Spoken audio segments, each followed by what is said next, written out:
E aí pessoal, tudo bem?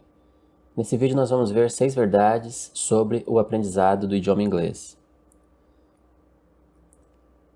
Verdade número 1. Você não precisa sair do Brasil. Uma crença muito comum em tempos mais antigos era a crença de que para você aprender inglês você precisava sair do Brasil. Isso era dito assim com muita frequência. Eu lembro que quando eu comecei a estudar inglês, uma pessoa muito próxima a mim falou isso, né? Falou, que pena que você não pode passar uns 6 meses lá nos Estados Unidos, né? E eu fiquei até meio assim, estranhando aquele comentário, né? Eu falei, mas por que isso? Ela falou, não, porque se você fosse aí você aprenderia.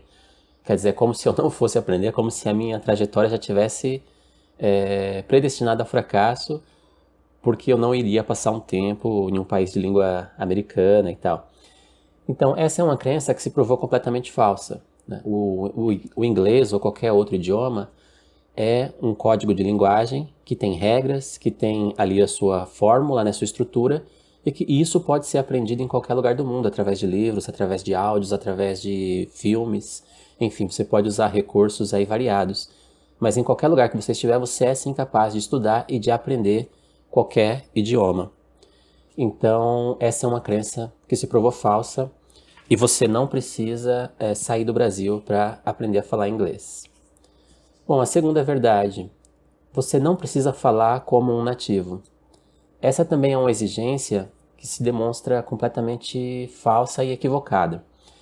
As pessoas falam assim, você tem que falar inglês como um nativo, você tem que chegar a esse nível de fluência, de perfeição e tal.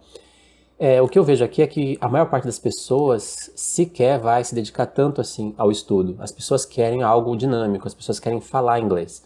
As pessoas querem ter a capacidade de chegar em um lugar, compreender o que é dito para elas e saber responder, saber lidar com as situações que são apresentadas. Para uma pessoa falar inglês igual a um nativo, ela precisa estudar durante muitos anos, ela precisa se dedicar muito. E aí sim, talvez faça sentido a coisa de morar um tempo fora e tal, mas isso não é necessário, isso não é uma exigência que todo mundo tem que cumprir. Se você é capaz de se comunicar, se você é capaz de falar inglês como um brasileiro fala inglês, está ótimo. Né? O Jack Chan, por exemplo, é um ator chinês que fala inglês como um chinês. Ele não fala inglês como um americano. Ele fala inglês como um chinês e tá bom. É assim que é a comunicação.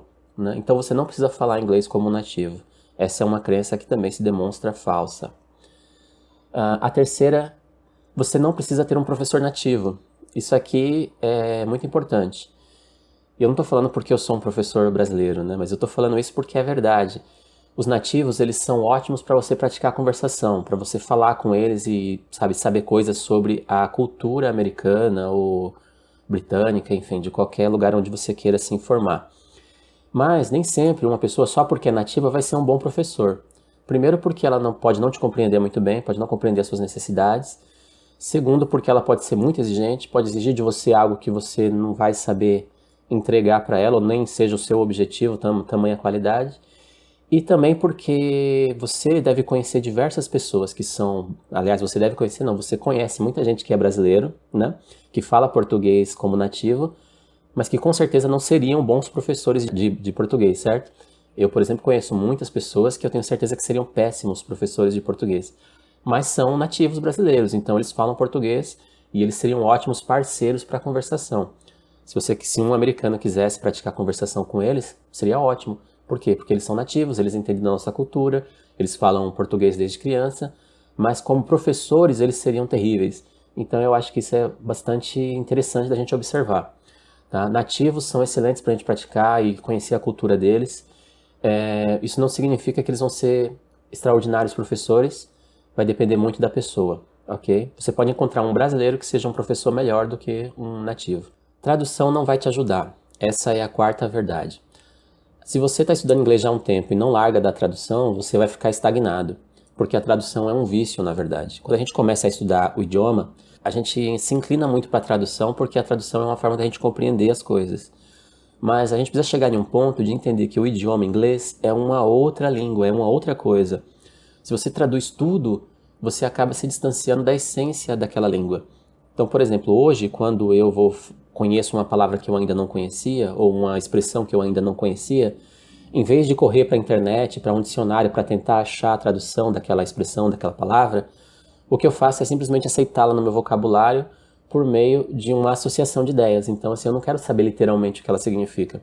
Eu vou atribuir a ela um significado por causa do contexto, né? Por causa da situação. E isso é o suficiente para você ganhar mais vocabulário. Então, no começo, tudo bem. No começo, você precisa saber o que significa window, né? O que significa car, o que significa as palavras isoladas. Você vai ter que começar dessa forma porque não existe ainda uma metodologia que consiga fazer a gente pular esse começo, né? Eu estou até tentando desenvolver alguma coisa nesse sentido para tentar parar de usar a tradução nas minhas aulas, mas é uma coisa que ainda é um pouco difícil. Mas a partir de um determinado nível, do nível ali intermediário para cima, você já pode realmente abandonar a tradução e começar a atribuir significado às palavras, porque as palavras não são necessariamente as mesmas que a gente traduz. Então, quando você vê uma palavra em inglês, a gente atribui a ela uma palavra em português, mas não necessariamente é a mesma coisa, porque você pode atribuir significados diferentes e uma palavra pode ter muitos outros significados, além daquele que você leu no dicionário ou que você atribuiu ali ao português. Então isso é interessante. Tradução não vai te ajudar, então você precisa em algum momento se livrar da tradução. Você não é um dicionário ambulante. Esse aqui acho que é uma dica muito importante. Quando eu comecei a estudar inglês, algumas pessoas às vezes me faziam determinadas perguntas que eu não sabia responder. E como eu não sabia responder, eu ficava me sentindo mal. Eu falava, nossa, quer dizer que eu não estou aprendendo realmente? Eu estou iludido? E acontece uma coisa interessante aqui, que é como que a nossa memória funciona. Porque se alguém pergunta para você assim, do nada, uma determinada coisa específica em inglês e você não sabe responder, isso significa que a sua mente não consegue resgatar essa informação, que talvez você até saiba, mas ela não consegue acessar essa informação porque não há gatilho. Quando você está numa conversação em inglês, existem diversos gatilhos. Você vai falando expressões que vão puxando palavras, que vão puxando ideias, e assim você consegue se comunicar e também compreender o que o outro está falando. Mas se uma pessoa te faz uma pergunta do nada, por exemplo, o que significa ou como dizer teoria das cordas em inglês, você vai cometer o erro de tentar traduzir na sua mente, né, porque você não conhece aquela expressão, e você vai acabar falando algo errado, ou você simplesmente vai assumir que você não sabe e vai ficar se sentindo um pouco constrangido. Mas acontece que você não é um dicionário ambulante. Falar inglês não significa que você está pronto para traduzir tudo que seja apresentado ou que você sabe tudo que lhe é perguntado. Falar inglês é se comunicar, é ter a capacidade de conversar, de ser compreendido e de compreender quando falarem com você. Então, você não é um dicionário ambulante, essa dica é muito importante. E a última dica, acho que é a mais importante de todas. Livre-se das legendas, logo de cara. Como eu já disse lá na dica 4, tradução não ajuda. E legenda é pior ainda, porque a legenda, ela te vicia em uma ideia falsa. Você pratica reading achando que você está praticando listening, e não está. Então aí você fala assim, mas se eu assistir um vídeo sem legenda eu não entendo. Exatamente, sem legenda você não entende. E enquanto você continuar usando a legenda, você vai ficar se viciando nesse aspecto, ou seja, você só consegue entender o que é legendado, porque você precisa ler para compreender.